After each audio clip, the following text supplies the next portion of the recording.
The small Norwegian research outpost, nestled at the edge of Nordaustlandet, was far from anywhere.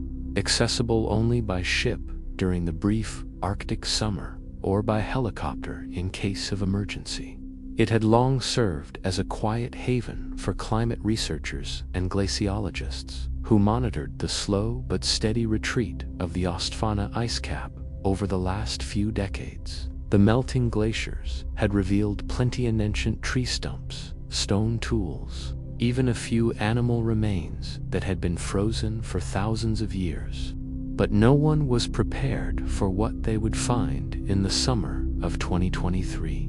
Dr. Elias Nyberg had been stationed at the outpost for the last 4 years. Tall, quiet, and methodical, Elias had no family to return to in Oslo and preferred the cold silence of the ice to the cluttered noise of the city. He had grown used to the rhythms of glacier life, the hum of solar panels, the crackle of melting ice, the shifting groans of the frozen world beneath his feet.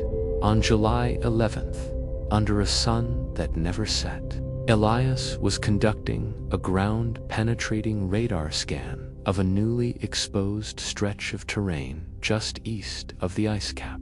The radar unit, mounted to a sled and pulled behind a snowmobile, pinged and chirped across the rocky ground as it mapped the subsurface. He expected to see the usual layers of compacted snow, hidden boulders, perhaps a collapsed ice tunnel, but what appeared on the screen made him sit bolt upright.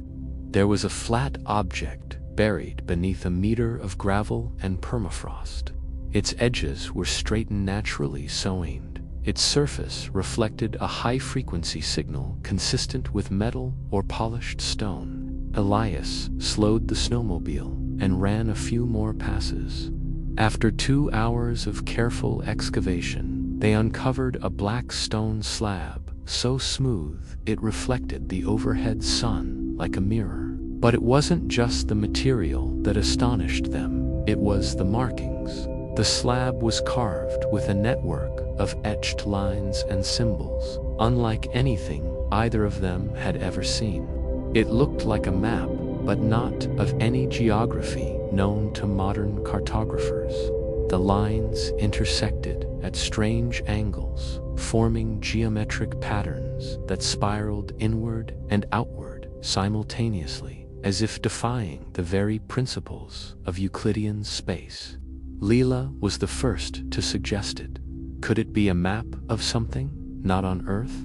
They took detailed photos and carefully packaged the stone for shipment to Oslo. When the images were posted to a secure research network, experts in ancient scripts, symbolic logic, and topology weighed in with cautious excitement. Some symbols bore a resemblance to Linear A, the undeciphered script of Minoan Crete. Others echoed Incan Quipus.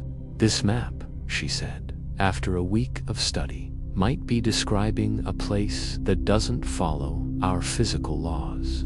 That's when things got strange. The slab itself, now stored in a government lab in Tromsk, began to exhibit unusual properties. Electronics placed near it would glitch unpredictably. Compass needles spun in slow circles. Another reported seeing faint lights dancing along its surface, though security footage showed nothing. Government agents began visiting the site more frequently, and soon, the stone was declared classified property of the Norwegian state. Elias, disillusioned by the secrecy, resigned from the research station and returned to Oslo. But Leela couldn't let it go. She had taken high-resolution 3D scans of the slab before it was seized, and she continued to study the patterns late into the night.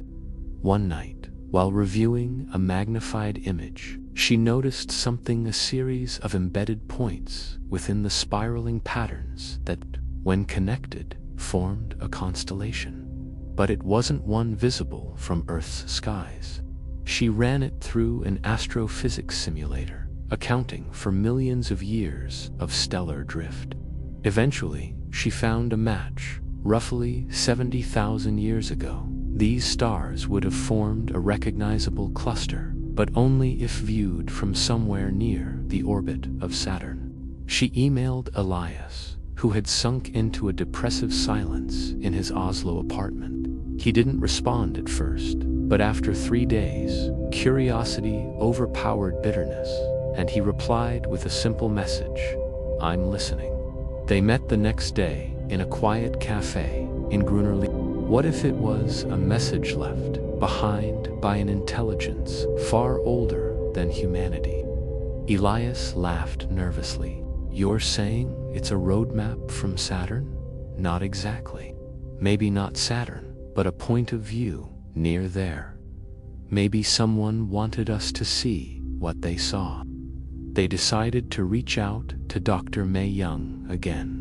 She had gone quiet after the slab was seized, but when they finally reached her through encrypted channels, her tone was grim.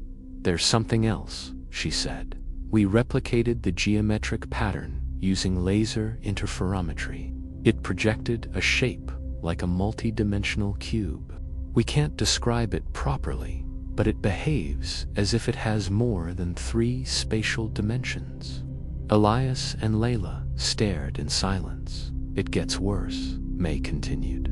"There's a sequence encoded in the angles, prime numbers tens of them coded in base 12, and something like an instruction set." "Instructions for what?" Elias asked. May hesitated. "We don't know, but it may be a key to something." Soon after that call, May disappeared. Her university claimed she was on sabbatical, but no one had seen or spoken to her since. Leela became obsessed. She withdrew from her PhD program, moved to a remote village in Greenland. In one dream, a voice spoke directly to her: "You are almost ready." Elias, meanwhile, tried to move on, but on the winter solstice of 2024, he received a package in the mail. No return address. Inside was a single thumb drive containing a short video. It showed Layla sitting before a camera in a sparse, candlelit room. "If you're seeing this," she said, "I've gone further than anyone should have, but I have to know. I think I've found the key. It's not just a map, it's a door, and I'm going through." She smiled. "I hope to see you again, Elias. But if not, remember, the past isn't what we think. History is just what survived. This was buried on purpose." The video ended with a flash of light and static. Authorities never found her. The coordinates embedded in her last messages pointed to a narrow fissure in the glacial cliffs of northeastern Greenland, but they did find something else. A second slab, half buried, identical to the first. And this one had an empty recess in its center, just the right size to hold something about 2 meters long, 1 meter wide, and smooth as glass. The storm rolled over the Sahara with a sound like distant thunder, a low rumble that seemed to vibrate through the bones. To the Tuareg nomads sheltering behind a sandstone ridge near the Ahagar Mountains, it was nothing unusual. Summer storms came quickly, whipped up by shifting winds and rising heat. They lasted hours, sometimes days, and left strange patterns in the sand where there had been nothing before. But when the storm passed that July morning, something new had been uncovered. Amar Belkacem, a Tuareg guide with years of desert trekking behind him, was the first to see it. A half-buried dome of black stone protruding from the sand. Perfectly smooth, almost glass-like, it rose about 2 meters above the desert floor and extended outward in a gentle curve. Sand blew across it without sticking. At first, Amar thought it was a rock polished by the wind, but as the rest of the dome emerged, he realized it wasn't rock at all. The structure was too perfect, too deliberate. The surface bore no chisel marks, no seams, and no signs of erosion. It seemed untouched by time. He marked the location on his GPS and reported it to a friend, Professor Hadid Zeroui, an Algerian archaeologist stationed in Tamanrasset. Hadid had heard wild claims before. Lost cities, cursed tombs, the remains of Atlantis buried under dunes. But Amar's photographs intrigued him. The dome was unnatural, unprecedented, and from what little he could tell from the images, it wasn't made of any known North African material. Hadid organized a small team and reached the site within 4 days. When they began brushing away the remaining sand, more of the structure was revealed. Not just a dome, but a full hemisphere embedded in the earth, almost 20 meters wide. The exposed surface shimmered in the heat like obsidian. On the 5th day, their brushes uncovered something far more perplexing in entrance. It wasn't a door in the traditional sense, but a rectangular depression with no handle or seam. When touched, the stone resonated faintly, emitting a soft vibration like the hum of buried power.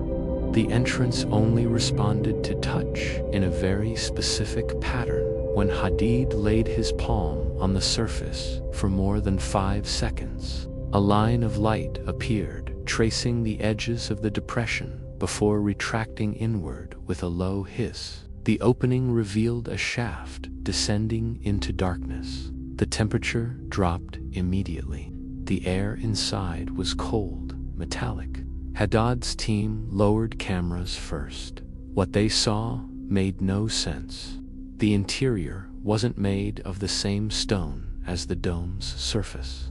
Instead, the shaft walls were lined with polished copper-colored panels etched with tiny grooves and symbols. And at the bottom, about 30 meters down, was a floor covered in geometric patterns. Concentric rings, like a labyrinth, forming an abstract mosaic.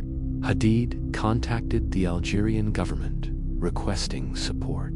Within days, the site was restricted, a perimeter established. Scientists, linguists, and engineers were flown in from multiple countries. No one could agree on what the structure was. Some believed it was a burial site, though no tomb had ever been constructed like this. Others speculated it was an astronomical observatory buried by time. A few whispered wilder theories: a machine, a time capsule, a remnant of a forgotten civilization that predated recorded history by tens of thousands of years. But what caught the attention of global experts was the metal plaque discovered just inside the entrance. About the size of a human torso, the plaque was unlike any known alloylite, cold to the touch and impervious to damage. On its surface was a language that no scholar could read. Symbols spiraled inward, interspersed with small geometric shapes and repeating motifs. An AI model trained on ancient writing systems flagged several patterns that resembled Sumerian cuneiform, yet with elements of protealamite, linear B, and something else entirely, an unknown script that did not match any recorded writing on Earth. As attempts to decode the symbols stalled, attention turned to the inner chamber. A large circular vault lay at the heart of the structure, sealed with no visible lock. More lights embedded in the walls flickered softly, activated only when touched in certain patterns. Each touch seemed to teach the vault something, as though it was watching, learning. The breakthrough came by accident. A linguist named Sofia Ramos, working late one evening, accidentally dropped a bronze pen onto the vault's central seal. The moment the metal made contact, the entire chamber pulsed with light. Then the vault opened. Inside was a staircase, spiraling downward, not of stone or metal, but a material that resembled glass fused with obsidian. It shimmered with faint light, as though it contained fire within. The stairs led to a second chamber. This chamber was vast, spherical in shape, and nearly 40 meters in diameter. It contained no furniture, no tools, only a raised platform at the center, surrounded by rings etched into the floor. Suspended above the platform, floating in mid-air, was a crystal obelisk about 2 meters long. The obelisk glowed faintly, casting reflections in all directions. Sensors went haywire, batteries drained, compass needles spun uncontrollably.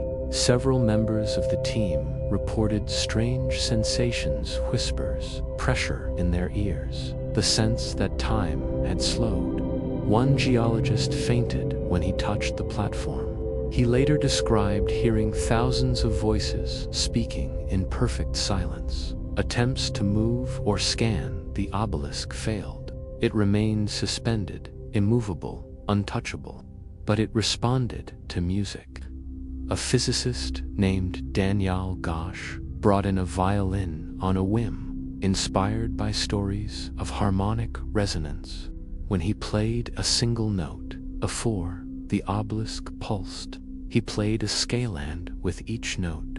A corresponding ripple moved through the rings on the floor, as though the chamber itself was a giant instrument waiting to be played.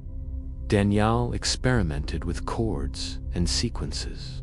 Some caused nothing.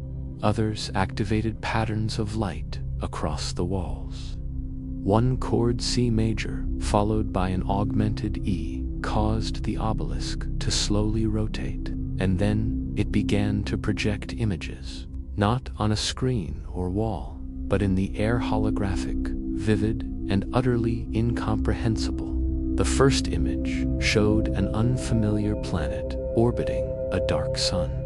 The second revealed a city floating above waterless plains. The third was the inside of a library, but not one made by human hand. Shelves arced overhead like woven branches, filled with glowing tablets. One image showed Earth, but not the Earth of today. There were no continents in their current shapes, no recognizable oceans. Instead, a massive landmass dominated the globe, ringed by mountain ranges that no longer existed. The stars overhead were brighter, different, arranged in ways that suggested a view from over 100,000 years ago. Panic spread. Was this proof of a pre-human civilization, or a civilization not of Earth at all? Governments intervened. The vault was declared off-limits. Research was halted. Scientists were separated, data confiscated, publications censored. Hadid was sent back to his university under strict orders. Amar disappeared. But Sofia Ramos had taken something with her. Before the shutdown, she had copied one of the musical sequences, the one that had caused the obelisk to open and rotate. She played it again in her apartment, this time on a simple keyboard. Nothing happened at first, but that night she dreamed of the city. It was the same city shown by the obelisk floating above those arid plains, its buildings alive with light and motion. In her dream, she walked the corridors of the great library. She touched the glowing tablets, and when she woke, her hands smelled faintly of copper and something else, something ancient. Over the next weeks, she began to sketch pages upon pages of symbols and architectural designs, none of which she consciously understood. And always, the music returned, echoing in her sleep, guiding her fingers. She sent a final letter to Hadid. I think this place wasn't just left behind, it was meant to be found. The obelisk is more than a relic. It's a memory, or a warning. Maybe both, if the vault was just the beginning. What else lies buried beneath the sand? That was the last anyone heard from her. 6 months later, a second storm rolled through the desert. It uncovered another dome, this one just north of Tassili Najjar. was larger, deeper, and this time, the entrance was already open. The lake had no name on modern maps. It lay tucked away in the forests of southern Chile, far from towns or roads, and only the local Mapuche people knew of it. They called it Cutralafanda, Fire Lake, because its waters sometimes glowed at night with an eerie reddish shimmer, like embers just beneath the surface. No one could explain the glow. Scientists blamed minerals, bioluminescence, or rare algae, but the Mapuche elders told a different story, passed down for generations, of a tower beneath the lake, older than the forest itself, built by people who came before time. They said it once shone like a beacon, guiding the first travelers across the earth, until it sank and the world forgot it. For years, no one paid attention, until the summer of 2022, when a satellite scanning project by the Universidad de Santiago accidentally picked up strange readings from the lake's depths.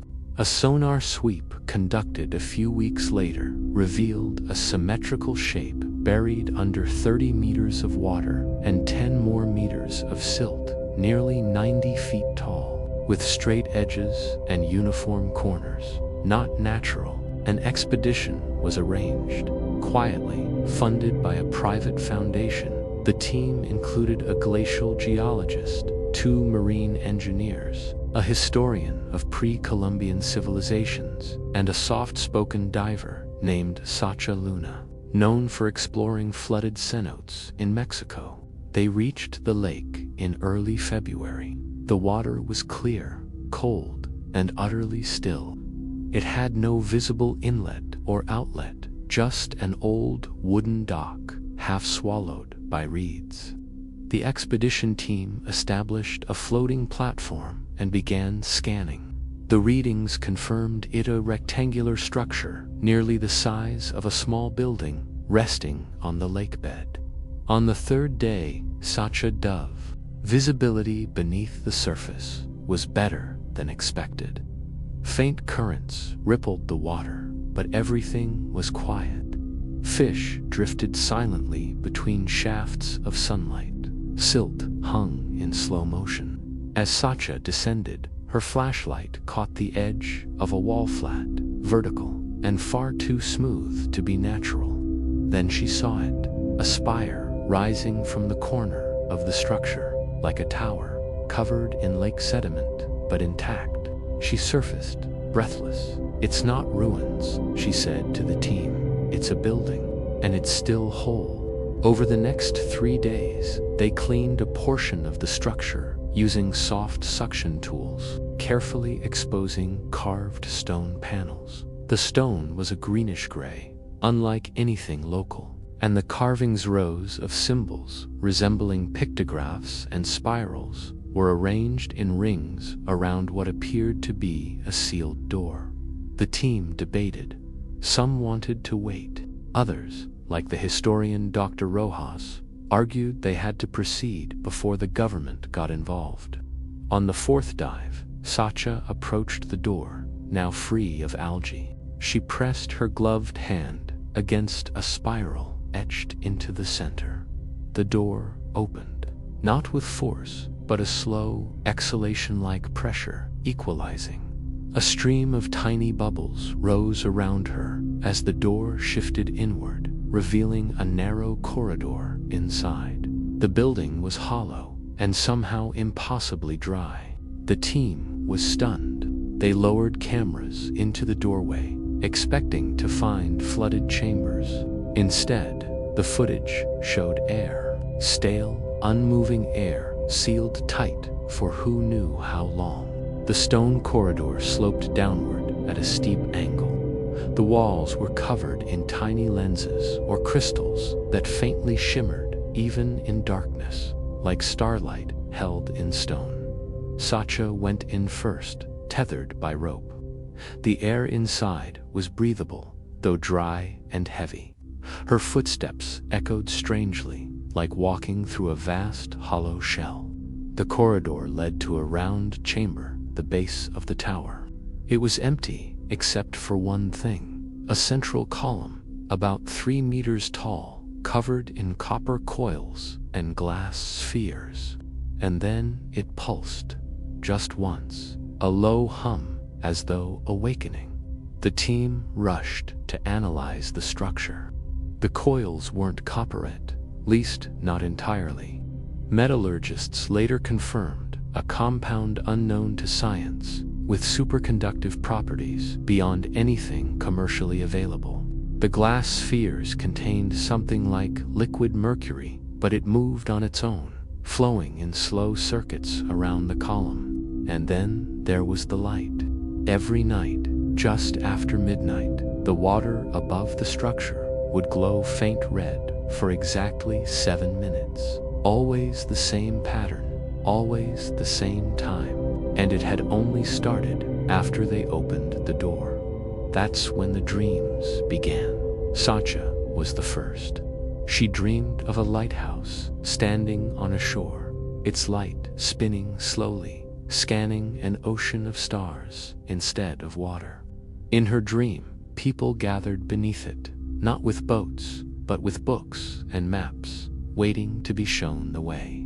Dr. Rojas had a different dream. He walked endless hallways, each wall covered in carvings too fast to read. Behind him, a voice repeated the same phrase in dozens of languages. "You have found the first. The others wait. The lights must rise again." Then he awoke, hands trembling, whispering the word curati, a word none of them knew. They consulted linguistic databases. The word matched nothing in Mapuche, Quechua, or even ancient South American languages. But in a nearly forgotten Siberian dialect, one barely studied and likely extinct curate meant the Star Road.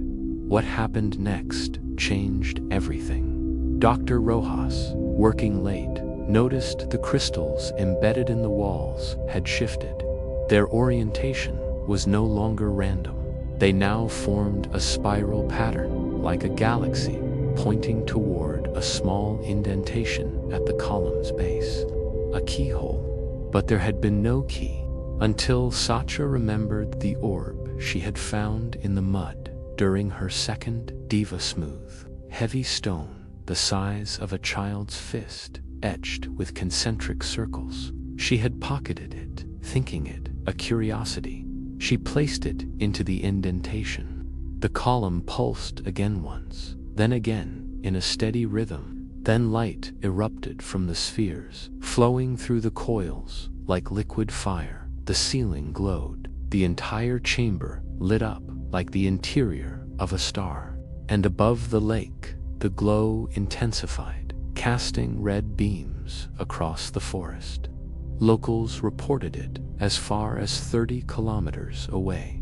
The structure, they now realized, was a lighthouse, but not for ships. The patterns of light projected from the lake formed a precise sequence, pulses matching the prime numbers up to 101, a universal signal.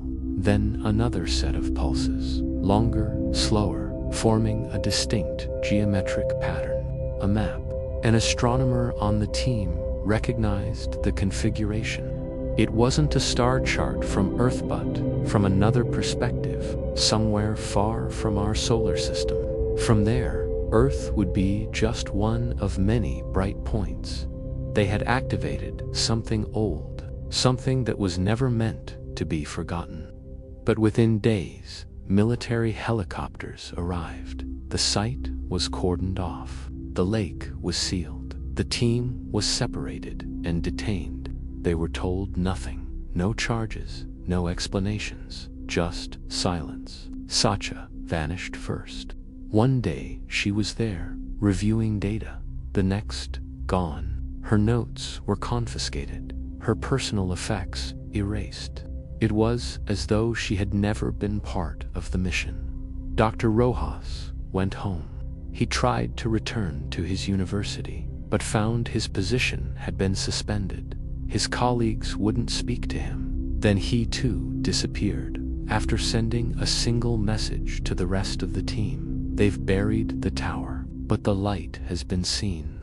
Weeks later, a Russian satellite captured an unexplained infrared pulse from a remote lake in Kamchatka, other wilderness, another body of water with no name.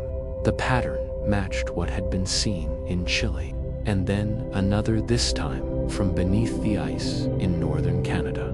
More lights, more lighthouses, all in places where no one should have built anything. Who made them? No one knew. But the Mapuche elders had always said the fire lake had a twin in the north, that the lights would return when the stars aligned once more. Now they were waking, one by one. Dr. Annika Shah didn't believe in ghosts, but there were moments in the field alone, cold, surrounded by ancient stillness, when the weight of time itself felt like a presence. She had worked in some of the most remote archaeological sites in the world, but the cliff caves of Bhutan were different. High above the tree line, hidden in the shadows of mountains that brushed the sky, there was a silence so complete it could hush your thoughts. The site had only been rediscovered 6 months earlier by a monk guiding a goat herder through a collapsed pass. One of the caves, tucked behind a veil of vines and stone, had collapsed inward, exposing a narrow chamber that had been sealed for centuries, maybe longer. Inside were bones, hundreds of them. But that wasn't the mystery. The mystery was that they weren't human. The initial report sent to the National Institute in Delhi described the bones as hominid-like, but too large, too elongated, and too old. No tools were found, no carvings, no burial signs, just bones stacked in precise rows along the cave wall, as if arranged intentionally. Annika, one of the foremost paleoanthropologists in South Asia, was called in to investigate. From the start, things were strange. The bones were in near-perfect condition, despite the humidity and age. Radiocarbon dating showed they were over 200,000 years old, twice the age of any known human remains in the region. But more unsettling was the size. The femurs were massive, the rib cages broader, the skulls unfamiliar. They were similar to Homo sapiens in general structure, but with differences that grew more troubling the deeper she looked. The cranial capacity was 30% larger. The eye sockets were wider, almost feline, and the occipital bone at the back of the skull had a strange ridge, as if designed to anchor something weighty, perhaps muscle, perhaps something else entirely. Then there was the issue of the spinal structure. The vertebrae were shaped differently, stronger, almost reinforced, and there were more of them. Annika counted 35 in the first intact spine she uncovered. Humans had 33. These had extra, almost vestigial vertebrae that hinted at a longer, more flexible torso, for climbing or something else. She brought in experts from Switzerland and Japan to verify the findings. Each confirmed the same. These weren't humans. They weren't Neanderthals. They weren't Denisovans or any other known hominid. They were other, and there were too many of them. Most cave sites yielded 1 or 2 individuals at best. Here, there were at least 40 distinct skeletons, all adults, all placed with care. There were no signs of trauma, no evidence of disease, no tools, no fire pits. It was as if a village of giants had simply lain down and died together. But giants didn't exist, did they? The cave, now dubbed Dryama's Chamber, after the goddess of compassion, quickly became the most classified archaeological site in the region. The Bhutanese government restricted access. A UN task force arrived, claiming it was for preservation. Annika's team was cut in half. Samples were shipped off-site. Papers were embargoed. Still, she worked quietly, methodically, until she found the jawbone. It was buried near the rear of the cave, beneath a collapsed section of roof, slightly smaller than the others. It was covered in a thin mineral sheen that made it shimmer. When she cleaned it, her hands trembled, because this one had teeth made of something not bone, tiny discs, metallic, perfectly embedded, as if dental implants, but the jaw was older than metallurgy itself. She sent the sample to Tokyo under a false name. The lab returned the results a week later. The teeth were composed of an unknown alloy, primarily titanium, and something else, something unidentifiable, not natural. It shouldn't have existed. She didn't sleep that night. The next morning, the rear chamber collapsed further, revealing a second tunnel, narrow, winding, lined with handholds carved into the rock. Annika ventured in with a headlamp and camera. She expected more bones, maybe carvings. Instead, she found a wall, perfectly flat, black as obsidian, stretching from floor to ceiling. It hummed softly under her touch. At the center was a handprint larger than hers, with 6 fingers. Her team wanted to leave it alone. She didn't. She pressed her hand to the surface. At first, nothing. Then, light tracing the outline of the hand, pulsing outward in geometric ripples. The wall shifted, not backward, but inward, as if folding into itself. And beyond it, another chamber, a domed room, spherical and smooth, with a floor that shimmered like glass. Floating at the center, suspended by nothing, was a crystalline sphere the size of a basketball. She stepped closer. Images appeared inside the sphere, cities in jungles, towers in deserts, snow-covered monoliths that defied architecture. Faces stared back at her, not quite human, but not alien. Tall, long-limbed figures with deep eyes and soft expressions. They were watching something, us. The vision changed, time accelerated. Forests rose and fell, oceans shifted, mountains crumbled. Civilizations blinked in and out of existence. But always, the watchers remained just out of reach, silent, recording. Then came the message, not in words, but in emotion, a flood of awareness that bypassed language, a feeling of immense age, of sorrow, of endings, and a thought that wasn't her own. We were before. You are the after. But others will come, as we did, as you must. Then the sphere dimmed. The room went dark. She staggered out of the chamber, weak and breathless. Her team found her, collapsed, at the tunnel entrance.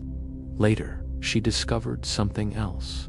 All of the bones in the original chamber were now slightly rearranged, aligned, facing the wall she had opened, as if they had turned to watch. Her report was buried. The chamber sealed again under the guise of a landslide. The bones removed, samples destroyed. She was told to sign an NDA or lose her credentials. She refused. 2 weeks later, her home was broken into, her computer stolen, her backups erased, her name removed from the expedition's official records. But she had kept one thing, the jawbone with the metal teeth. She hid it in a mountain shrine, sealed in a wooden box beneath the statue of Terra. It hummed at night. She heard whispers when she slept. Sometimes dreams returned of the long-limbed people, of the crystal cities, of the watchers moving through history like shadows, and always the same message. You are not the first. You will not be the last. But you must remember us, because history, Annika realized, wasn't a straight line. It was a spiral, and somewhere in its next curve, they were waiting. The valley was almost too perfect, Tucked away between low hills in rural northern Italy, the land sloped gently like a cradle, its soil dark and rich from centuries of river overflow. The locals called it Valle Addormentata, the sleeping valley, because fog always seemed to rest there, even on the sunniest days. Tourists rarely visited. There were no landmarks, no ruins, just farmland and silence. Except for the orchard. No one could explain the orchard. It didn't appear on any satellite images until the summer of 2024. One day, the valley was fallow. The next, a square grove of perfect, evenly spaced trees stood at its center. Young, slender trunks with dark leaves that shimmered purple in the light. Locals swore nothing had been planted. Farmers said they'd plowed the land only months before, but the trees were there, and they were growing fast. Dr. Enrico Bossel, a botanist from the University of Bologna, first heard about the orchard through a cryptic email from an old classmate. Attached was a single image: trees with bark like brushed obsidian and fruits like black pearls. Curious, Enrico drove out the next weekend. What he found was beyond anything in his textbooks. The orchard consisted of exactly 100 trees, spaced in a 10 by 10 grid, forming a perfect square. The ground beneath them was covered not with grass, but a fine silver moss. The trees bore fruit in clusters, small round spheres, with iridescent skins that shifted color under the light. Enrico took samples. The bark didn't match any known genus. The leaves had no stomaton way to breathe, and the fruit, a chemical composition not only unfamiliar, but borderline impossible. It contained stable isotopes of carbon not found naturally on Earth. Word spread quickly in academic circles. Quietly, invitations went out to a select few scientists: a mycologist from Japan, a physicist from Finland, an agricultural historian from Turkey. All were told the same thing: don't bring press, don't talk to institutions, and don't try to take the fruit home, because by then, strange things had started to happen. People who ate the fruit, despite warnings, experienced vivid dreams. All the same dream, in fact. Walking through a garden at night, under stars they didn't recognize. In the center of the garden stood a stone monument, its surface covered in symbols none could read, and each person woke with the overwhelming urge to draw what they had seen.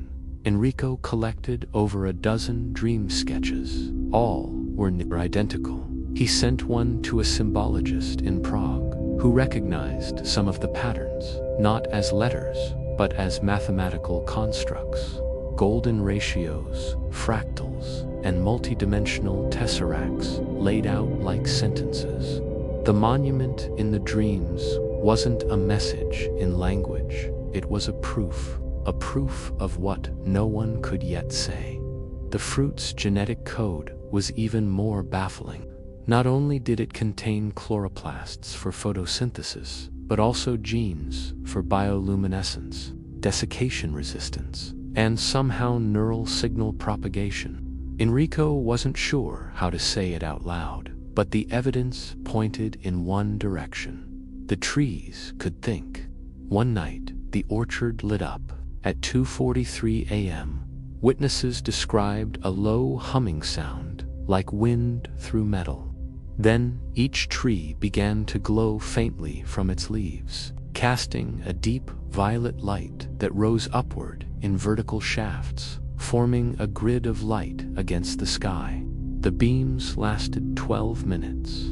When they faded, every fruit on every tree had vanished. The moss beneath them pulsed once, then settled. The team was stunned. The fruit hadn't dropped. It had simply disappeared.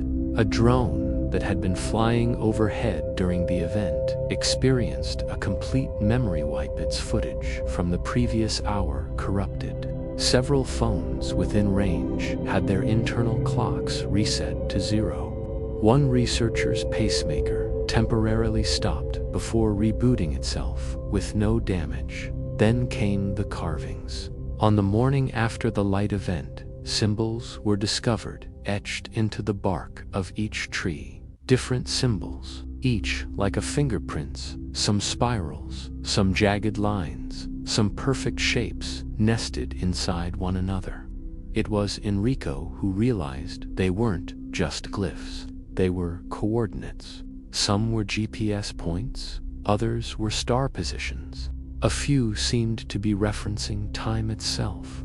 When mapped together, the points traced out a lattice 3D shape, impossible to build in real space.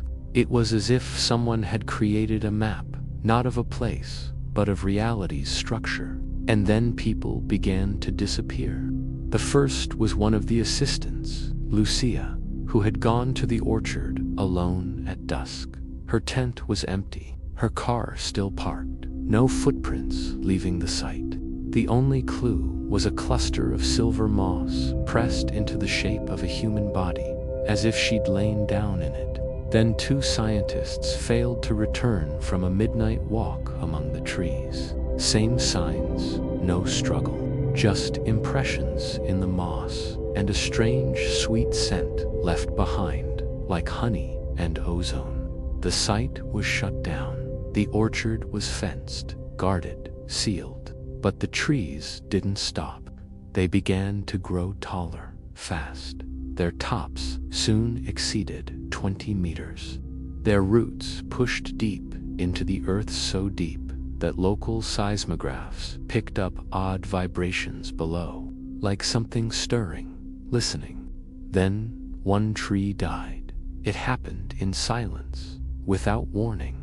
The tree at the very center turned black, crumbled, and fell inward.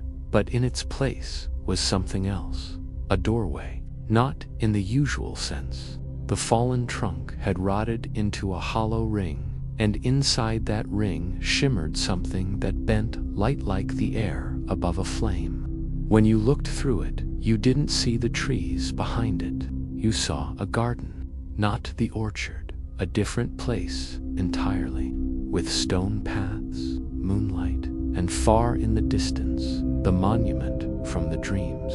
No one dared step through, not at first, until Enrico did. He left a message on his recorder. "I need to know. If I come back, I'll tell you what's there. If I don't, someone will." He walked through the shimmering air and was gone. It's been 5 months. The doorway collapsed 3 days later. The orchard stopped glowing. The trees became still, silent, but the bark symbols remain. And every few nights, the silver moss pulses softly, as if remembering. Enrico never returned. But last week, a new orchard appeared in Argentina. Identical trees, identical grid, and this time, the fruit is already ripe. The storm came without warning. Fishermen from the coastal village of Santora were the first to spot it, a wall of dark clouds rolling in from the west, low and boiling. No ships had been warned. The radio had said, "calm seas." Yet within an hour, the coastline was swallowed in rain and wind. The sea turned black. Trees bent in submission. And for 12 hours, the world became a blur of water and noise. Then, as suddenly as it came, the storm vanished. When morning came, the beach was transformed. What had once been a long curve of dunes and salt grass was now stripped bare. The wind had blown away 3 feet of sand, leaving a raw, jagged floor of stone. Boulders that hadn't seen sunlight in centuries sat exposed, crusted with salt. But the strangest discovery came when a boy named Matteo wandered too far south. Stone stairs, carved into the rock itself, descending into the beach at an angle just a few steps before they disappeared into sand again. They didn't match any known construction. No mortar, no erosion. The edges were sharp, as if carved yesterday. When Matteo brought his father, and his father brought the mayor, and the mayor called the university, things moved quickly. A team from the National Archaeological Institute arrived by helicopter.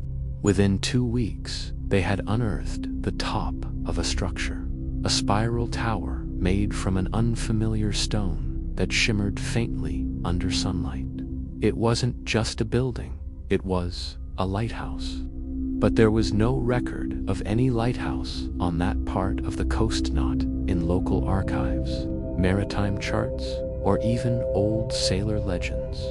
The foundations lay 30 feet below modern sea level. If it had once stood above the waves, it must have been thousands of years ago, longer, and yet it was intact. The lantern room at the top had no rust, no damage, just a crystal dome and a strange mechanism of lenses and gears, none of which matched any known period of engineering. The tower walls were lined with inset panels made of polished shell-like material, and one of them glowed softly when touched. Dr. Helena Morell, the site's lead archaeologist, made the call to halt excavation and call in specialized equipment. Deep scans revealed the lighthouse was only the top. Below it stretched a shaft vertical and cylindrical, nearly 500 meters deep, lined with steps and levels at regular intervals. It wasn't just a lighthouse. It was the capstone to something much larger, an underground complex. Construction began at once, carefully. Each level they reached was stranger than the last. Rooms filled with dustless shelves, hexagonal tables, long-forgotten devices covered in soft moss that grew nowhere else on Earth. The air didn't feel old, it felt still. And on the third level down, they found the first of the statues, carved from a black stone that absorbed light. The statues were tall and slender, with elongated features, neither fully human nor fully alien. They stood in a circle around a pedestal, hands outstretched, palms facing in.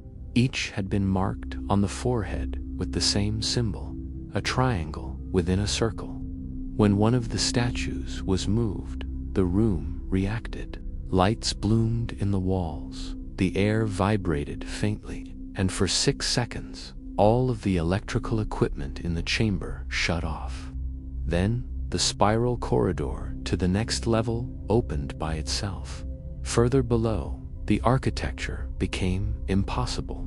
Doorways that opened into hallways longer than the physical building, rooms that echoed with sounds no one made, water that ran upward along grooves in the wall.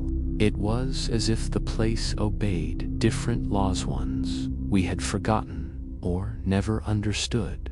And then they reached the chamber, level 9, a perfect sphere, 50 meters wide, with a floor of polished white stone and no visible light source. Yet the space was brightly lit. At the center stood a pillar, and on the pillar, a device that resembled a compass made of crystal and metal, slowly spinning. No one could move it. No tool could scratch it. No scan could penetrate it. But it hummed softly, in a rhythm that some began to notice matched the lunar cycle. It ticked once every night, at midnight, no matter where the moon was in the sky. Then the dreams began. One by one, the team reported vivid, identical dreams, standing on a shore of black sand, watching a lighthouse in the distance pulse with colorless light. A voice neither male nor female whispering a question. Will you remember the purpose? No one could answer. When they tried to stay awake past midnight, those who had been in the chamber experienced waking visions whilst breathing, water running backward, voices speaking in long-forgotten dialects. Dr. Morell realized the complex wasn't simply ancient, it was active. She theorized it was a kind of memory vault, some remnant of a civilization from before the last glaciation, or perhaps before humanity as we knew it. But who or what had built it? The stone analysis gave no answers. The carbon dating failed. The material didn't register at all. And then the pillar stopped ticking. Midnight came and went. No hum, no light, no dream. In its place, a message appeared, written in symbols that slowly reshaped themselves into modern Italian.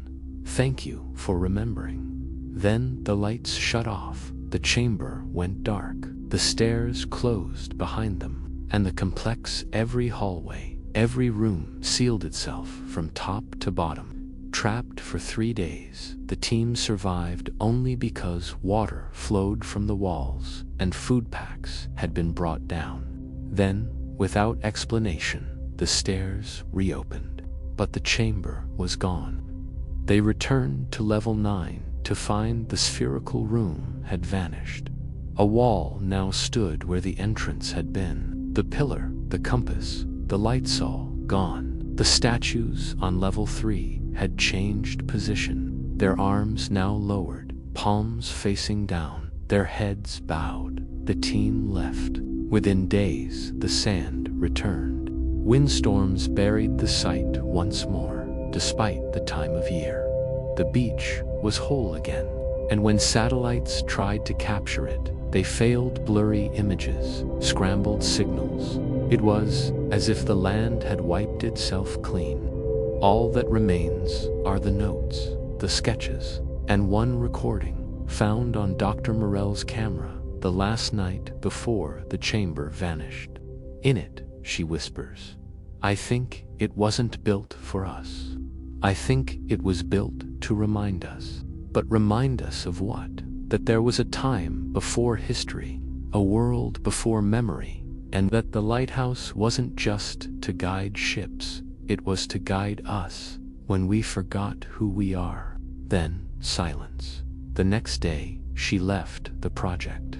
She now lives alone in a small cabin inland, facing away from the sea. And every night, she places a stone lantern on her porch. It glows without fuel. It started with a drought. The summer of 2023 was the driest in nearly 100 years across central Austria. Reservoirs shrank, rivers thinned. Farmers muttered curses into the dust, and more than one ancient stone emerged from beneath the withering surface of Lake Ernwalde, quiet. Mirror-like alpine lake nestled between jagged cliffs and evergreen forest. One morning in August, a group of teenagers from the village of Grundorf hiked to the shrunken shoreline, looking for old fishing gear and perhaps a few coins dropped by summer swimmers. What they found instead would draw the attention of the world. It was shaped like a gear, a massive metallic cog, half buried in the dried lake bed, with thick interlocking teeth, 2 meters in diameter. Not corroded, not rusted, clean and gleaming, as if freshly forged. The villagers thought it might be an old water wheel from the mining days, though no records mentioned one this large. Then they found the second gear, and the third, and the stone hatch. It was perfectly circular, ringed in what looked like runes, with a center carved in the likeness of a clock face, but one with 13 divisions instead of 12. The hatch had no handles, no keyhole, but it clicked when touched. A low, echoing sound, followed by a faint vibration in the air, as if a giant tuning fork had been struck somewhere deep below. Within 3 days, the lake was closed to the public. By the end of the week, a multinational team of engineers, historians, and physicists had arrived. Their findings confused everyone. The metal wasn't from any known alloy. The gear system beneath the hatch visible through cracks and sensors resembled a clockwork mechanism, but on a scale and with a precision far beyond any known pre-industrial society. The gears were still moving, very, very slowly, one tick every 41 hours. The locals began calling it die, untier, ortha. Theories flew wildly. Was it a timekeeping device from a forgotten civilization, a kind of planetary machine, a message, or something older? The breakthrough came when a technician accidentally connected the outer metal ring to a ground wire. The hatch opened, slowly, smoothly, without a sound. Beneath it lay a spiral staircase carved into the lakebed stone, descending into darkness. Cool air, dry and still, blew up from below. There was no smell of rot, no mold, only the faint sterile scent of old metal. The team, led by Dr. Eva Hallström of Uppsala University, entered in shifts. What they found underground defied logic. The chamber was a sphere, 50 meters wide, suspended inside a metal lattice of interlocked rings that rotated barely perceptibly with the movement of the earth. Suspended at the center was a pendulum the size of a bus, swinging slowly along a path lined with glowing blue lines that adjusted themselves as the earth rotated. But it wasn't the size or complexity that shocked them. It was the age. Deep radiometric scans and analysis of the surrounding strata suggested the chamber had been sealed for at least 13,000 years, long before any known complex civilization, before writing, before farming, before cities. And the pendulum had never stopped. Dr. Hallström coined the phrase, the precursor clock. More discoveries followed.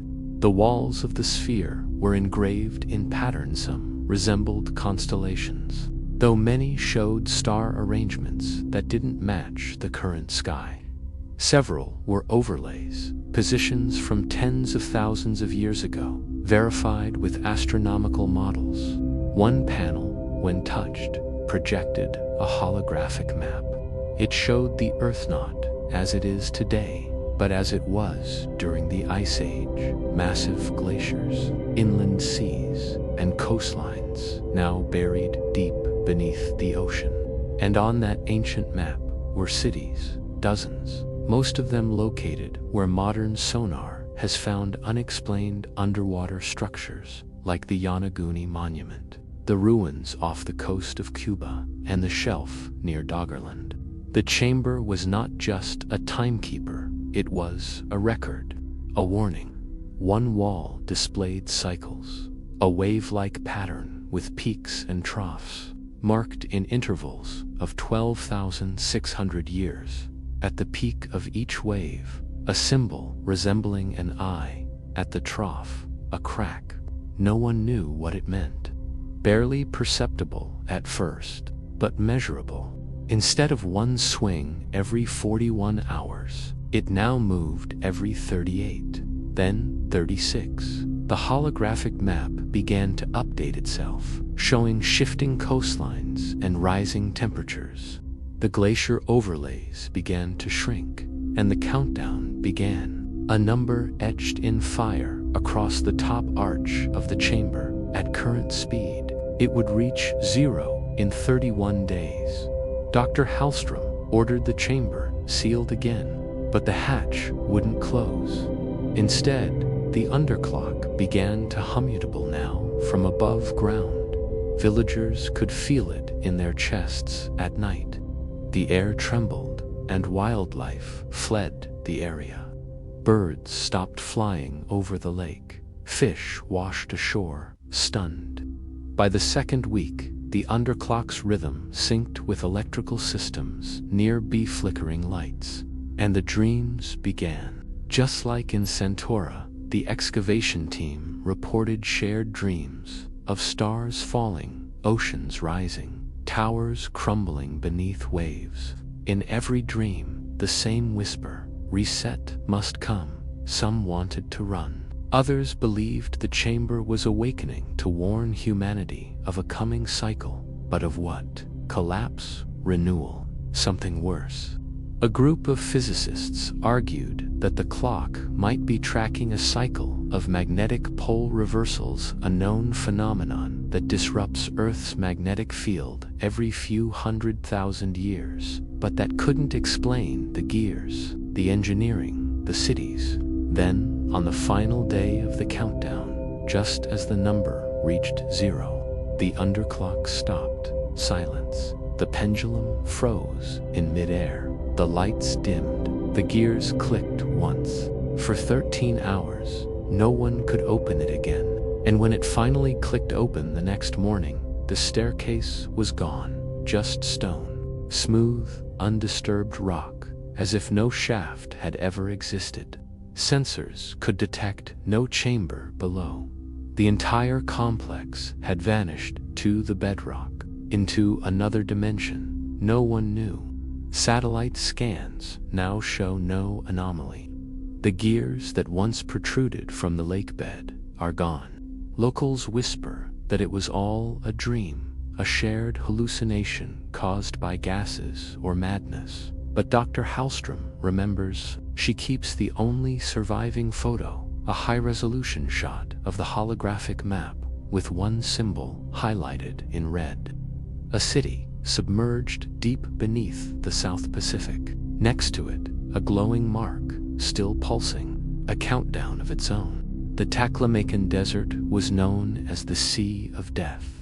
Endless, wind-swept dunes in China's Xinjiang province stretched across an area so vast, so unforgiving, that even nomads skirted its borders rather than risk crossing. Satellite images often revealed shifting patterns in the sands. Nothing strange about that, until a grad student at the University of Tübingen noticed a peculiar anomaly. In dozens of satellite captures over a 5-year period, a single, perfectly triangular shadow appeared in the same location only after certain wind patterns cleared the dunes. The shadow was razor-straight, unnatural, in a desert of flowing chaos. And it wasn't always the same size.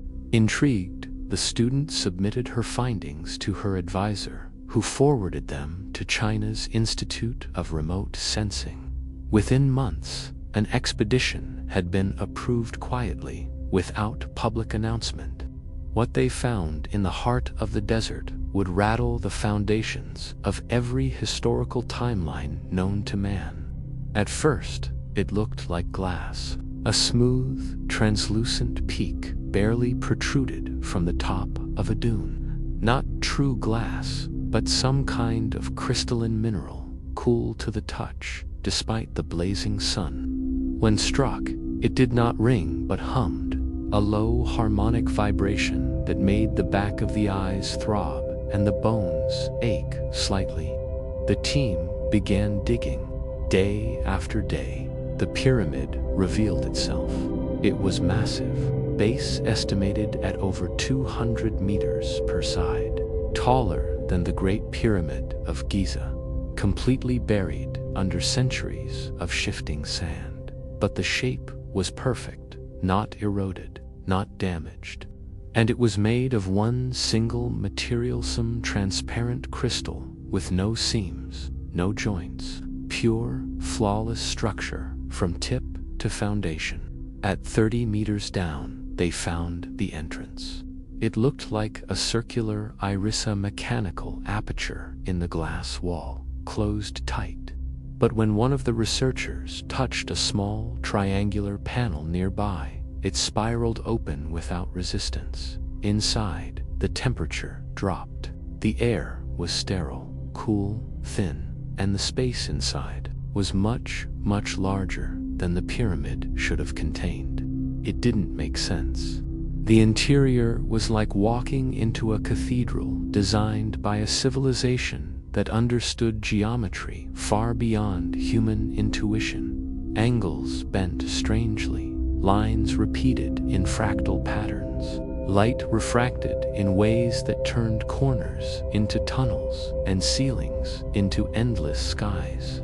They descended deeper, guided by pulsing blue lines that lit up beneath their feet. The lines branched like veins across the floor and walls, adjusting as they walked, occasionally shifting color as if reacting to their presence. The central chamber was a sphere. Hovering in the middle was a cube, black, opaque, floating a meter above a circular pedestal, not rotating, just present, like it had always been there, watching. One scientist, Dr. Liang Wen, approached the cube and reached out. The moment his hand touched it, he collapsed. But he didn't die. His eyes opened wide, unseeing, pupils dilated. He began to speak, but not in Chinese, not in English, not in any known language. The words echoed across the chamber, triggering vibrations in the walls. The light dimmed, and then visions. Everyone in the team reported the same thing. A city beneath the sands, glowing with golden towers. Humanoids, tall and elegant, their eyes like polished stone, moving through streets of crystalline structures. Skies filled with 3 moons, then a floodknot of water, but of light. Blinding, white-hot beams raining down from above. Screams without sound. Buildings melting into the ground. A final word whispered into the void. Containment. When Dr. Liang regained consciousness, he was changed. He could write symbols no one recognized. When asked, he said they were echoes of a locked language. He couldn't recall the vision, but when shown sketches made by the team, he nodded slowly. "Yes," he said, "but it was not here." "What do you mean?" they asked. He pointed at the floor. "This place is a memory." Over the next several weeks, the pyramid revealed more.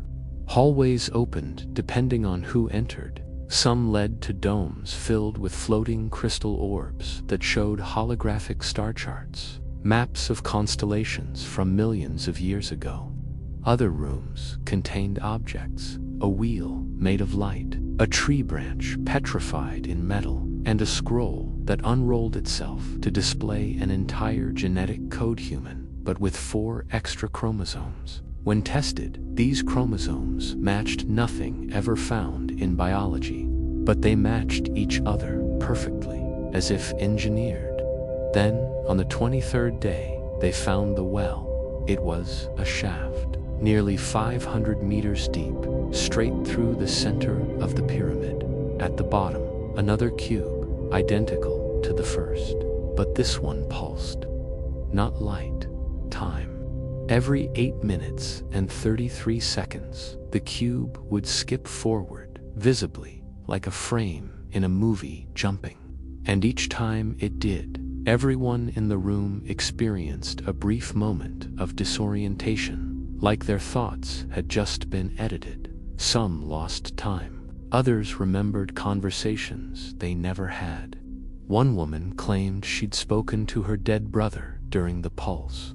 Another remembered the birth of a child she'd never had. Dr. Liang wrote in his journal, "The pyramid is not a tomb. It is not a temple. It is a repeater projecting something backward or forward or sideways. I believe it is stabilizing something, a fracture, a tear he didn't explain." On the 30th day, without warning, the pyramid began to hum again. This time, it wasn't harmonic. It was chaotic, discordant, painful. All lights within flickered. The glowing veins reversed direction, flowing upwards toward the apex. The researchers tried to flee, but the iris at the entrance had sealed. They were trapped. And then silence, complete and total. The cube stopped pulsing. The pyramid became dark. When Chinese military units arrived 24 hours later, they found the team unconscious, lying in concentric circles around the central chamber. All survived. None could remember what happened. Dr. Liang never woke up. but he left behind a final note, written in a strange, looping script that defied translation. For the last line, scrawled in English, "It will awaken again when the moons return." No one understood what it meant. But in 2024, astronomers confirmed a strange alignment of Jupiter's moons, one that mirrored a rare celestial configuration not seen in 73,000 years. On that night, for exactly 8 minutes and 33 seconds, every magnetometer on Earth spiked. A subtle shimmer passed over the Taklamakan Desert, and the pyramid, long buried once more by the desert winds, briefly reflected the stars above, even beneath the sand, as if it was watching and waiting. In the northern reaches of Greenland, where the frozen land meets endless white sky and temperatures fall so low that metal can fracture like glass, a mining expedition funded by an international consortium stumbled upon something impossible. It began with a quake, not a large one, just a subtle tremor that sent a spiderweb of cracks through the surface. Ice above an old exploratory shaft, long abandoned since the Cold War. The tremor triggered the collapse of a vertical wall, revealing something unexpected in the permafrost, a massive circular slab embedded into the ice. It was precisely cut, a perfect disc, about 8 meters in diameter, and made of a smooth black stone that shimmered under light with the iridescence of oil. Around the edge, symbols were etched in a tight spiral, none of which matched any known language. The expedition's geologist, Dr. Katrin Voss, initially dismissed it as a glacial rock formation distorted by the freezing cycles, but something about it disturbed her. When she brushed away more ice, the slab began to rotate, not randomly, not loosened by melting. The entire disk turned clockwise with a subtle hiss, like steam escaping. After exactly one rotation, it stopped with a gentle clunk. And then the ice below fractured open. It wasn't a cave, it wasn't a tunnel. It was a vault, a perfectly preserved chamber, 50 meters in diameter and lined with concentric rings of metal and crystal, lay hidden beneath the slab. The air inside was breathable, warm even, and at the center of the room stood a clock, but not one anyone had ever seen before. There were no numbers, no dials, no hands. Instead, 12 orbs floated in a precise circle, rotating at different speeds. A 13th orb hovered in the center, pulsing with a slow, rhythmic beat. When one of the team members, a glaciologist named Andrei Petrov, entered the circle of orbs, he staggered as if struck. He said he saw cities, golden cities beneath the sea, crumbling as if from great age. Men with metallic limbs and eyes that glowed, towers carved from coral, beasts with fins and wings. Then darkness, just darkness, and a voice in his head whispering one word: late. From that moment forward, Andrei could no longer sleep, not in the normal way. His eyes would close, but his mind remained active, alert. He wrote constantly sketches of machines, blueprints in languages he didn't know. He had dreams while awake, as if the clock had infected him with memory. Dr. Voss wanted to close the site, but the investors had other ideas. They flew in more scientists, linguists, physicists, even a historian from Cairo, Professor Samir Olgamdi, who specialized in pre-pharaonic civilizations. When Samir saw the symbols on the slab and within the chamber, he froze. He had seen them before, not in books, but on an artifact smuggled out of the Mediterranean in the 1980s. Broken shard recovered from the bottom of the sea near the Pillars of Hercules. The shard had been dismissed as a hoax, too clean to be ancient, but the symbols matched. He told them the shard had been claimed to come from Atlantia, not Atlantis, the Greek legend, a civilization that allegedly predated even Sumer, wiped out not by war, but by time itself. The clock, Samir said, was not a timekeeper. It was a time anchor, a mechanism designed to pin something, an era, perhaps, or an event end to stability. But it was failing. The orbs were no longer in perfect harmony.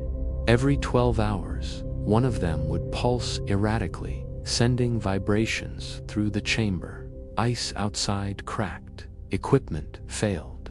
Electronics glitched. The team began to experience strange phenomena.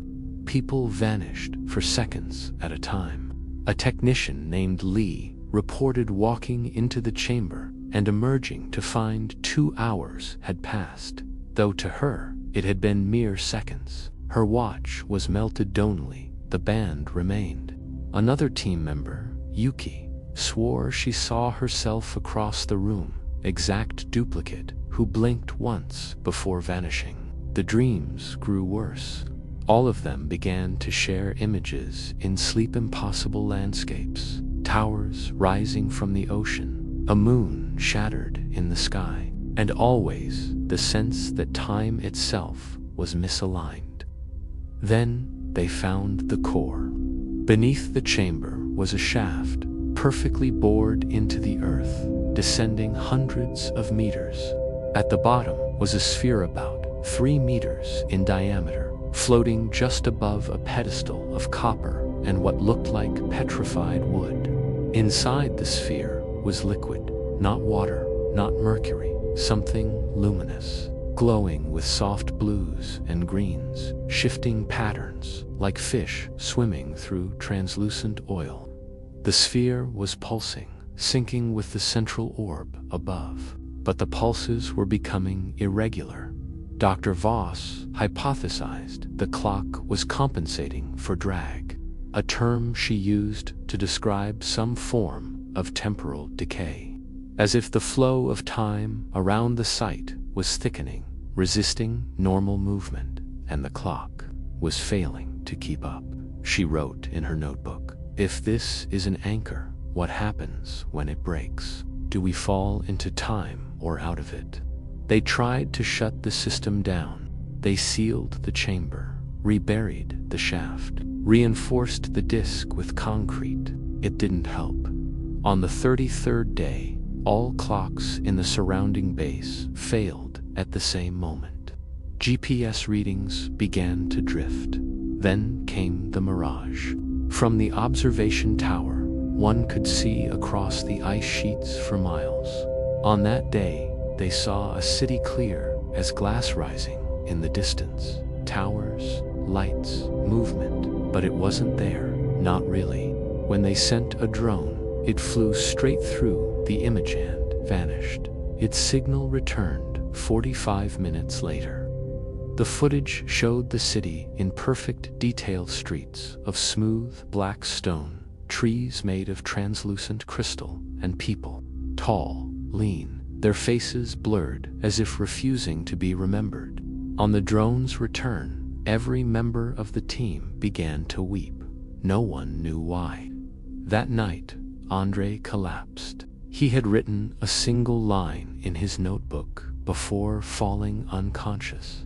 "We are echoes of what came before, and they are echoes of us." He never woke up. The base was evacuated within 72 hours, officially due to a methane release caused by deep permafrost thaw.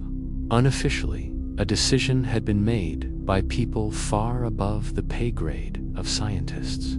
The chamber was sealed again, this time with explosives. But the pulses never stopped. In early 2025, a seismic sensor in Greenland picked up rhythmic tremors, not earthquakes too uniform. Every 12 hours, every pulse followed by a subtle gravitational anomaly measured by satellites, as if the Earth itself was catching its breath, then holding it. One final note, discovered years later, in Dr. Voss's personal journals surfaced during a declassification leak. It read, "The clock was not meant to tell time. It was meant to keep it in place. And now we are drifting, not forward, not backward, but outward. As of today, no further expeditions have been authorized in that region. But every 12 hours, somewhere beneath the ice, the pulse continues. And one day, the clock may stop." When the monsoon rains finally receded in the Garo Hills of Meghalaya, India, a team of archaeological surveyors ventured into the forest to investigate a long-rumored sinkhole exposed by the floods. Locals called it Rong Belda, the Whispering Pit, and avoided it for centuries, believing it to be cursed. They said that birds flew over it, but never across it, that no echo ever came back from a voice spoken over its edge, that it grew deeper every year. Dr. Rima Khatri didn't believe in curses. A cartographer and ancient script analyst with the Indian Archaeological Authority, she had spent her life pursuing obscure ruins and lost villages marked only in folktales and oral maps. So when the jungle shifted and the earth collapsed after an unusually violent season, she went in. The hole was over 100 meters wide and nearly twice that deep, had immense, perfectly circular chasm lined with layers of reddish stone, exposed roots, and shimmering veins of what appeared to be polished bone. No fossils, no skeletons, just bone-flat, curved surfaces of calcified ivory-like material, embedded in the walls like scales on a massive creature buried beneath time. But the real discovery was at the bottom. Lodged within the silt and runoff water was a black box, not modern, not mechanical, a cube of dense wood that had been carbonized, possibly through fire or chemical exposure. When they pried it open, the smell that escaped was sweet and cloying, like honey mixed with rot. Inside was a map, not on paper, not on hide. It was carved into ivory, a thin, rectangular sheet of pale material etched with symbols, coastlines, mountains, and places that no longer existed, and one massive landmass in the center of what should have been the Indian Ocean. Not India, not Sri Lanka, a continent, triangular, symmetrical, with lines connecting its cities like circuits on a motherboard. It was labeled Pavada. No record of such a place existed in any known history. Rima's assistant, a linguist named Nalan, recognized a few of the characters as Proto-Dravidian symbols that predated written Tamil, mixed with glyphs found in the Indus Valley script. But many others were completely alien. That night, as Rima sketched a copy of the map by hand, she noticed something strange. The coastlines matched modern topography down to details only visible via satellite. Mountain ranges that hadn't yet been charted on foot. Underwater trenches only discovered in the last 2 decades. Even the outlines of submerged ridges off the coast of Africa and Southeast Asia were perfectly rendered. But the map was old, not just ancient. When the ivory was tested, the results returned something impossible. 57,300 years old. That placed it in the upper Paleolithic, long before known civilization, before agriculture, before even the rise of Homo sapiens as dominant species. At first, the team assumed the dating was an error, but sample after sample confirmed it. Even the wooden box, partially protected by mineral layers in the sinkhole, tested at over 40,000 years. The artifact was real, and it shouldn't exist. Shortly afterward, Rima began to receive emails from international institutions requesting to review the find. Offers came in: private funding, transport, relocation. Some offered millions. Others offered silence in return for acquisition. She refused, but the pressure mounted. Then came the voice messages. Late at night, garbled always, from unlisted numbers. The first one simply said, "You've seen the gate." Others followed. It was not meant to be drawn. Pavada was sealed for a reason. And then, one night, an envelope appeared under her hotel room door in Shillong. Inside was a photograph, a satellite image of Antarctica, and on it, a superimposed outline of Pavada flawlessly matching a subglacial landmass hidden under the ice shelf, known only to a few geological institutes. Someone else had the map, but how? The map Rima found showed more than land. Along its edges, hundreds of tiny indentations were carved like the pins of a music box. Nayland theorized these weren't just decorative, they were coordinates, celestial alignments, markers for something astronomical. With the help of an astronomer from Calcutta, they deciphered one of the alignments and realized it corresponded with the sky over the Indian Ocean during a specific date, June 3rd, 2025, just 3 months away. The coordinate it pointed to was off the coast of the Andaman Islands. Rima chartered a boat. It was reckless, foolish, she knew that, but the compulsion to find the truth had rooted itself deep. They arrived at the coordinates under an overcast sky. The sea was calm, though the barometer showed rapid pressure fluctuations. When they dropped the sonar, they found a structure on the ocean floor, symmetrical, domed, roughly 60 meters in diameter. It was too deep to dive without specialized equipment, so they sent an ROV. As it descended, strange magnetic interference began to scramble the video feed.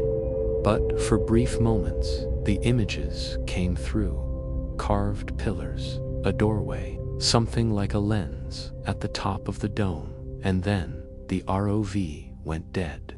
The lights aboard the boat flickered. All compasses spun. Watches stopped. Then, for exactly 12 minutes, everything went quiet.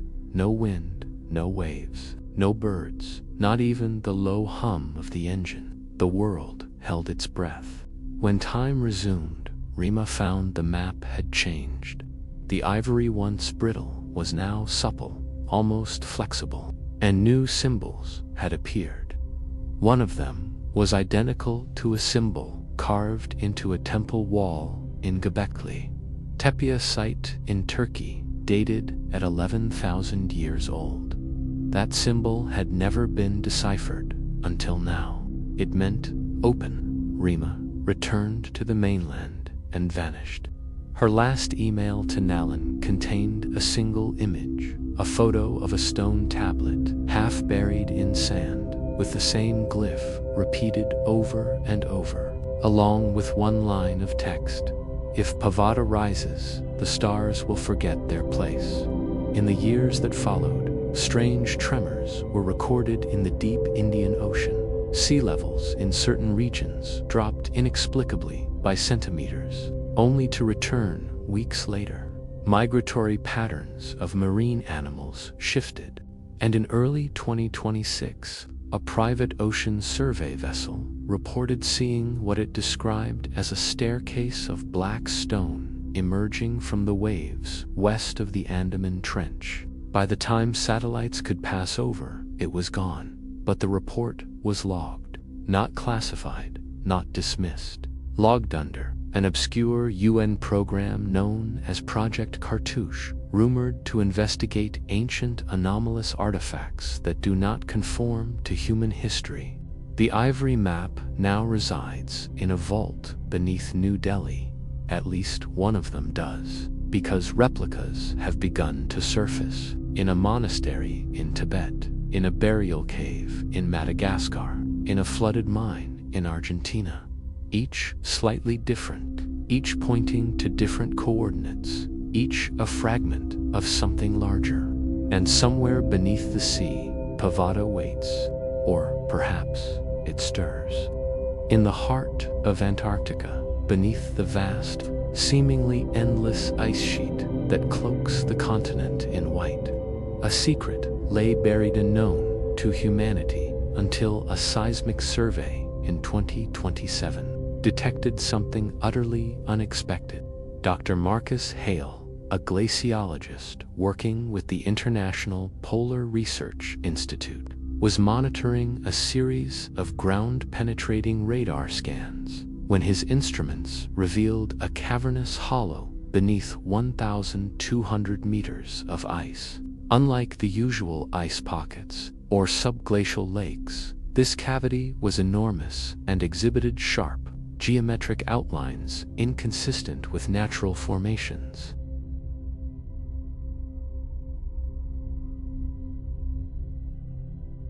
Curious, a multinational expedition was swiftly organized. The world's most advanced drilling rig was deployed to bore through the ice and reach the mysterious void below.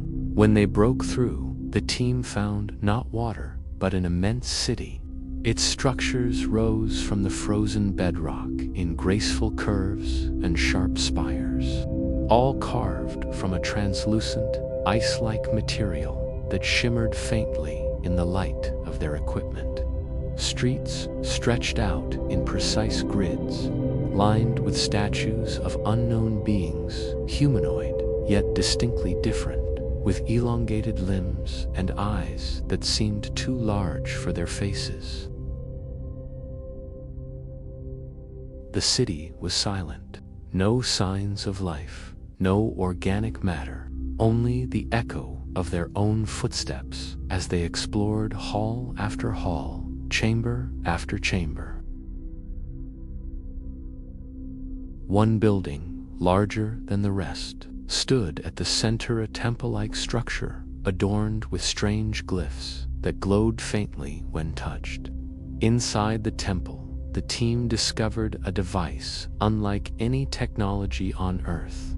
It resembled a massive orrery, but instead of planets and stars, it displayed patterns that looked like shifting constellations intertwined with unknown symbols. The device was active. It pulsed with light, and when approached, it emitted a low hum that resonated through the air, filling the explorers with an unexplainable sense of calm and awe. Dr. Hale hypothesized the city was built by a civilization lost to time, perhaps even predating human history by tens of thousands of years. As the team delved deeper, they found evidence that the inhabitants had vanished suddenly, leaving behind cryptic clues, inscriptions, warning of a cataclysm and urging caution against disturbing the balance. One inscription read, "When the ice weeps, the city shall speak." Days after their arrival, strange phenomena began to occur. The ice around the city started to melt in patterns matching the city's grid, revealing glowing pathways and awakening dormant mechanisms. Communication devices failed, and the hum from the orrery grew louder. Then, inexplicably, voices echoed through the hall's whispers in a language no one understood, but which conveyed profound sadness and urgency. Dr. Hale documented the events meticulously but became increasingly withdrawn, haunted by visions of the city's past, a world thriving under a different sun, a race whose knowledge of time and space surpassed modern understanding. Despite efforts to evacuate, a sudden storm stranded the team, forcing them to endure in the silent city. One night, the orrery's glow intensified, casting shadows that danced like living beings. Dr. Hale felt a presence, a consciousness communicating through light and sound. It revealed the city was a sentinel, designed to protect secrets of time itself and to warn future civilizations of the perils of tampering with it.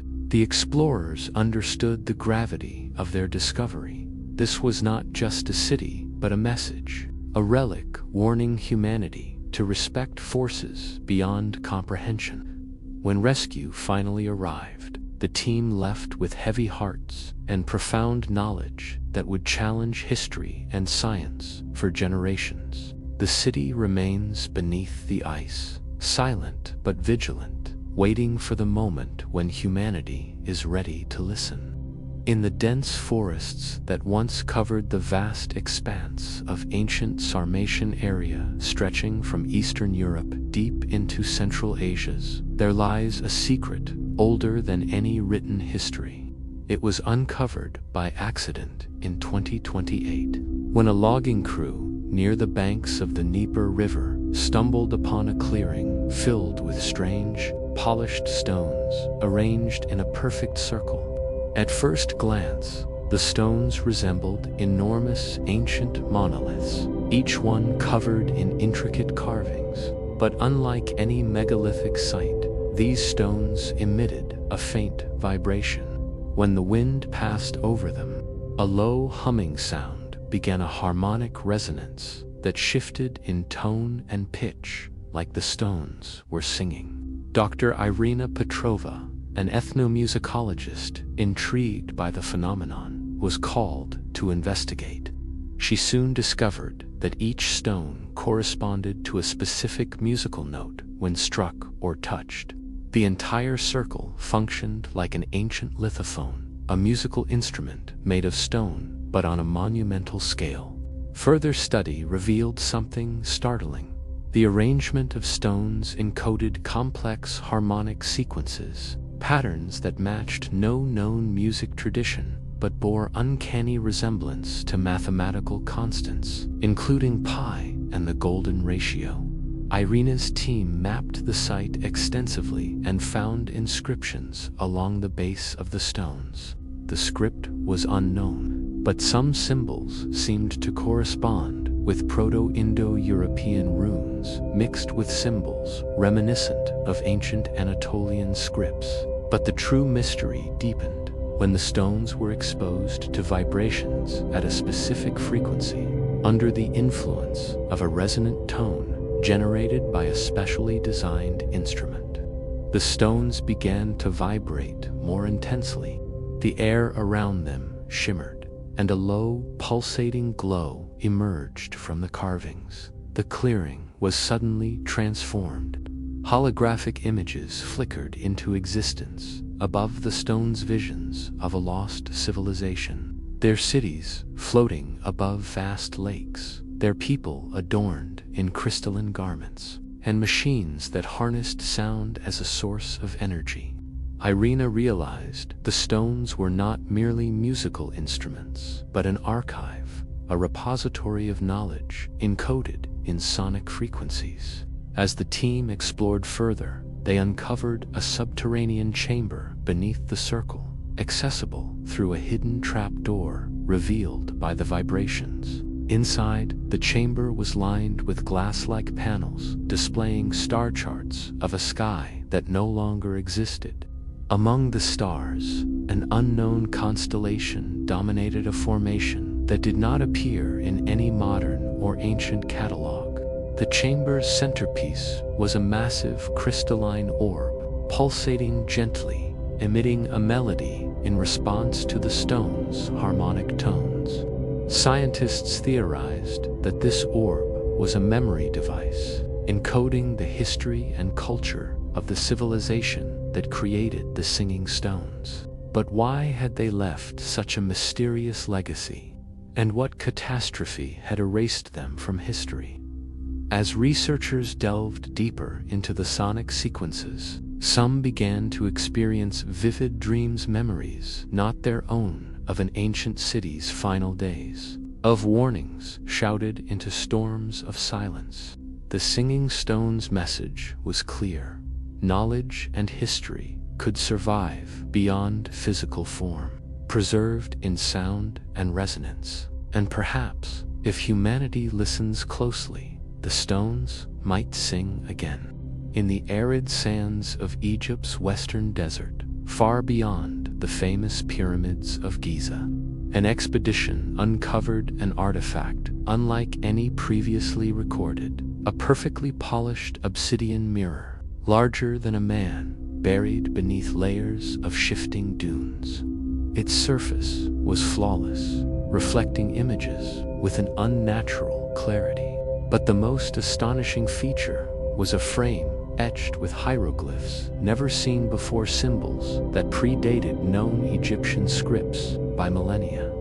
Dr. Layla Hassan, a renowned Egyptologist with a reputation for embracing controversial discoveries, led the team. As they carefully excavated the mirror, local Bedouin guides told legends of a pharaoh of shadows, a ruler who existed before the dynasties began, who vanished without a trace but whose gaze could alter reality. When the mirror was brought to the expedition's camp, strange phenomena began. The mirror did not simply reflect the present.